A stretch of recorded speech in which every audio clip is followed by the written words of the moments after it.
Welcome to WeAreSC. This is Erik McKinney, joined by Darrell, Rideaux, and Katz. And guys, we've got some time to kill with no football right now and no March Madness right now too. So on the site, we've kind of combined a little bit of both of them.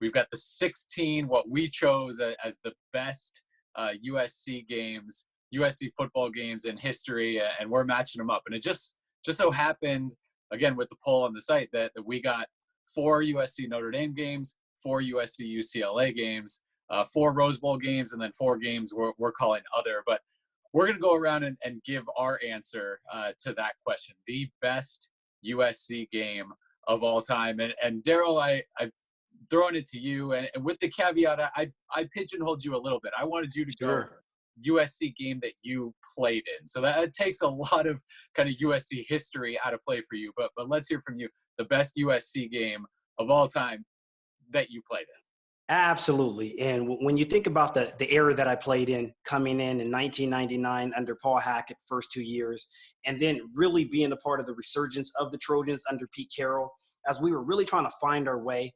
nothing stands out more to me than 2002 season, the Carson Palmer, what turned out to be the Carson Palmer Heisman campaign, offensive coordinator Norm Chow, head coach Pete Carroll. We had just a prolific group of coaches, including a young Steve Sarkisian and Lane Kiffin.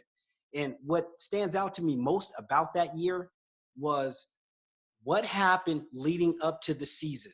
Coming off post Oregon, that is, coming off a post Joey Harrington season led by Jason Fife at quarterback, Oregon had the audacity to come into downtown LA and take up advertisement spot at the Hotel Figueroa on those 3 iconic towers. They put up 3 Oregon wide receivers, and every day the likes of Kareem Kelly, the current receiver coach Kerry Colbert, and Big Mike Williams had to endure the embarrassment of seeing 3 Oregon wide receivers in their backyard. So leading up to that week, things were very chippy in practice. And as a result, we get to Oregon, in my career, we hadn't beaten Oregon and Eugene. And for some reason, it always felt like we had to travel to Eugene in order to play them at Autzen Stadium. But lo and behold, we showcase a young freshman in Mike Williams and Justin Fargas at running back. Justin ended up going for about 126 yards. Mike Williams had 13 catches for 226, 2 touchdowns. And Carson Palmer threw for 5 touchdowns and was like 31 of 44, if my memory serves me correctly, for like 448, 50 yards, somewhere around there. But we were just clicking on all cylinders. And while I'm throwing out a lot of those statistics, the guy who stole the show, young Rideaux, had his first interception against Oregon. And not only that, but I was featured as a nickelback playing in the slot. I also recorded 2 sacks, or a sack and a half, because I had to share one. But lo and behold, I walked away with my first interception, and I was berated on the sideline by the teammates, and everything was great. I was even interviewed on 1540 The Ticket by, at the time, Petros Papadakis and Mark Willard. And so after being interviewed, I go into the shower, and the water was icicle cold. When you beat Oregon 44-31 at Autzen Stadium, lo and behold, they decide to turn off the hot water. So for me, by far, that was my most memorable experience as a Trojan, beating a team that was reigning as, just kind of like the proeminent favorite coming out of the Pac-10 at the time. So, again, I think that catapulted Carson into the Heisman talk and eventually helped him win it. Yeah, that's a game that I think brings back a lot of good memories. You mentioned the billboard, and that's something that stands out, especially at that time, and seeing Carson Palmer put those numbers up. I like that pick. Greg, let's go over to you, and I think we're going to go back a few years before that season for your choice. The good news is I can speak to this game because I was there. I was 17 years old at the time, so it wasn't like I'm reaching back to. I kind of remember. It's vivid in my brain. It was the 1967 SC UCLA game. I was there with my dad. We sat about the goal line on the press box side, about row 60, somewhere like that. and everything was at stake. We've never seen anything like it. The conference title was at stake. The Rose Bowl bid was at stake. The Heisman Trophy winner was going to come out of that game, and the national championship. UCLA came in as the number 1 team in the country. They were 7-0-1. USC was undefeated until the week before. They lost in a mud bath up in Corvallis, 3-0. One of the only times that O.J. Simpson was really throttled. And the Trojans came in at 8-1. The beauty of it is, in those days, both teams played in the Coliseum, so it was like a home game. The build-up the entire week was unbelievable, and the game surpassed the build-up. The thing that was amazing is, in those days, ABC would televise the game, and when they had a big game, they would actually live announce the starting lineups with the sideline reporter. Both teams would stand in line, let's say the 11 offensive players, and they say, it started at tailback, number 32 from San Francisco, O.J. Simpson, and it was just the best of the best. It was so intense, so many great moments, but I think the key to remember is that UCLA really kind of dominated the game for the first 3 quarters, and SC kind of gutted it out on some big plays. John McKay was not into double reverses and those type of things, and SC's offense was sputtering. In the first quarter, they hung in there because Beeben rolled right and threw a throwback pass that was intercepted by Pat Cashman for a touchdown.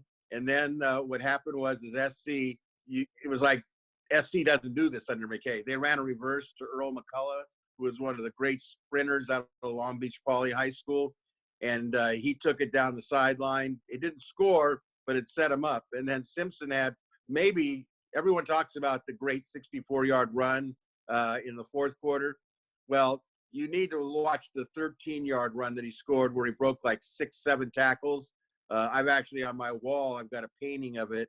And, when you watch it, Tommy Prothro, who was UCLA's coach and went on to the Hall of Fame, said that was a greater run than the 64-yard one. The 64-yard one was the best because it was so O.J. Simpson, everything you wanted to see. You had a backup quarterback making an audible and Toby Page. You had a guy blocking the wrong block, and Simpson hurdled at the line of scrimmage a little bit down there, broke to the outside, and then, reverse field. Defensively, USC blocked. They had a kicker for UCLA named Zenon Andrushian, and they blocked all of his extra points. McKay had noticed that the trajectory of the kicking of Andrushian was such that McKay changed up his special teams and put a defensive end named Bill Hayhoe. Was in those days he was large, but he'd be large today, 6'8", and he blocked all the extra points in the field goal attempts. It forced in later years to Andrushian to actually not want to talk about the game. He wouldn't come back to Los Angeles. It was a horrifying moment for him. For USC, a guy who really won the game, if you want to talk about who scored the last points, it was a kicker out of Westminster High School in Orange County named Ricky Aldridge. And he kicked the extra point. It was 21-20. And in that fourth quarter, after Simpson scored, SC's defense was just absolutely maniacal. They went after Beeben. Beeben had suffered a rib injury earlier in the game, and they just beat the living stuffings out of him. And what I remember is that Jimmy Gunn had torn ligaments in his right knee, and near the very end of the game, he came off the edge and sacked Beeben, and that was the end of that. And, people were just so drained leaving the Coliseum after that game. I mean, SC's had big games. They've had exciting games. They've had, we could go over it, so many games where you say we really can't pick one. But I think this one was the one because all those things are at stake. In the end, Beeben won the Heisman Trophy, although people thought Simpson should have won it. Simpson won it in 1968. But I would tell everyone to go to YouTube and watch the entire game and watch how it changed. UCLA had some tremendous players, Greg Jones, a running back, and Don Manning at linebacker. They had Dave Nuttall, a wide receiver. I mean, they were beautifully coached, but SC in the end did what SC always was doing under McKay, as that was getting meaner, tougher, stronger in that fourth quarter, no matter what game they were playing in, except for probably the week before at Oregon State. So in the end, you should know that 11 players were drafted off that USC team in 1967. 5 of them were in the first round. Both offensive tackles were drafted in the first round. In fact, WeAreSC was the number 1 pick overall. And that's without Simpson, because Simpson was a junior. Shows you the type of talent that they had. It was an incredible year, capped off by the Rose Bowl after the following month against Indiana was actually anticlimactic. Everyone knew SC was going to go, riddle Indiana. They were the Cinderella team. But in the end, that's why people talk about the 1967 game. It lived up to all the expectations and all was at stake. Yeah, from the way people talk about that 67 game, it's tough for me to kind of come up with an answer that goes on top of that. But I think one that can settle in maybe right next to it, and it's one that has so many little sayings and plays and words attached to it. If we talk about USC Notre Dame, the fact that you can say the grass, and you know exactly what you're talking about. You have 4th and 9 in there. You have push. I mean, you have 3 things that absolutely designate this is exactly what you're talking about. Notre Dame brought out the green jerseys. That there were big-time players on both sides of the ball. USC, this is, of course, we're talking about 2005, has that winning streak going. It's at South Bend. There were so many things about that game. The thing I love about that game is that it ended so strongly. You have some of these games where you score the winning points with 8 minutes left, and then there's nothing else. Then it's kind of I guess a defensive struggle, and nothing else happens. In 2005, the last 3 total drives, USC touchdown, Notre Dame touchdown, USC touchdown. I mean, it had everything you wanted at the end. You had a guy in Reggie Bush just going nuts, 3 rushing touchdowns, 160 total yards. You had a game where both teams won. Notre Dame is on the field celebrating. They feel like they won the game. They have to be pushed out. There was so much that went on at the end of it. And really, it's unfortunate because you go to the end of the season, and I know the Texas USC Rose Bowl game, that doesn't exist for us.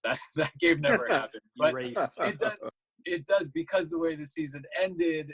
The Notre Dame game doesn't mean as much because it wasn't on the way to a national championship like some of these other, big time games that we mentioned in this poll that they did contribute to national championship seasons.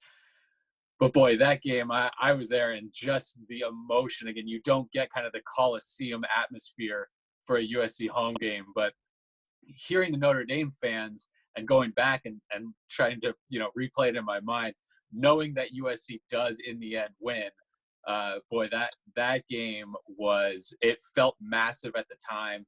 Looking back at it now, everyone involved, the way it played out, it still feels really big. Of course, USC Notre Dame games are always a little bit bigger. But again, you have 4th and 9, that 2nd down sack where Notre Dame got to Matt Leinart, that looked like it ended it. And now you're facing a 4th and 9, a minute 30 or so left. And I still don't know how the ball got through the Notre Dame defender into Dwayne Jarrett's hands down the sideline. He goes 61 yards, and then it was just kind of bananas at the end there. Matt Leinart looks like he's going to spike it, doesn't end up doing it, gets pushed in. I just replaying those last, say 8 to 10 minutes of game time. It's wild. And that doesn't even go back where you're talking about some turnovers, a punt return touchdown, the Reggie Bush kind of hurdling the defender and then going in for a score. There were a lot of big time plays in there. But for me, that ending, the back and forth, did that just happen? Can this happen? What's going on down there? That makes that game really stand out for me as the best USC game of all time. Let me give you a caveat to that, if I may. Absolutely. I've been to a lot of SC Notre Dame games in South Bend, and usually, Notre Dame wins. It's obviously its fair share, and SC had a nice run. And normally after the game, there's a healthy respect. It's like we lost, but we didn't lose our self-esteem. That was the only game I've seen, and I started going to Notre Dame probably about 1995, something like that. That was the only game that I've been to at South been where the fans of Notre Dame afterwards were potty mouthed like I had never heard it before. They were so angry at the end of that game that they couldn't. I mean, it was like the girls were like truck drivers, and usually you had all these, kind of high class, elitist women walking around with their ND, little bracelets on their lapels and everything.